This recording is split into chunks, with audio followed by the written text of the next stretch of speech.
মাহে রমজান সামনে, এতটা কাছে, জীবনের পরিবর্তনের একটা বড় সুযোগ।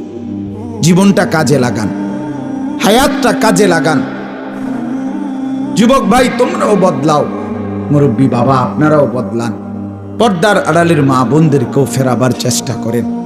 সবাই গুনাহ থেকে ফিরতে চেষ্টা করেন।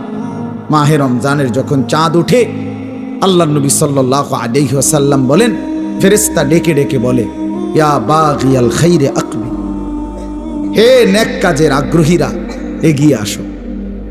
ইয়া বাগিয়াশ শাররি আকসির, হে মন্দ গুনাহের কাজের আগ্রহীরা এবার তো থামো।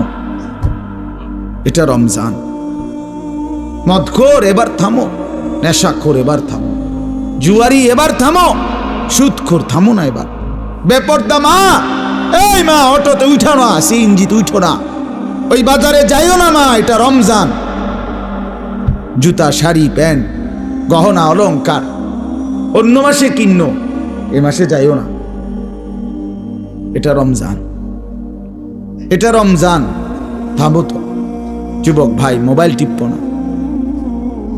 আহা, ওই দেখেন পিছনে অনেক ছেলে কথা বলে। হায় অপদার্থ জিন্দেগি।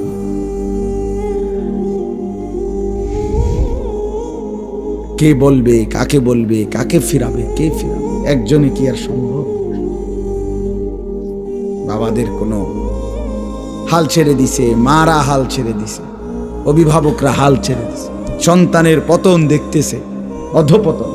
চুল চেহারা, আপন ঘরে ঘুমায়া মা বাপ জীবিত, কোনোদিন এক ওয়াক্ত নামাজ পড়ে না, ফজরের নামাজ পড়ে না, সারা রাত মোবাইলে উলঙ্গ ছবি দেখে। ব্যর্থ মা বাপ তাকায়া তাকায়া নিজ সন্তানের এই ধস দেখতেছে।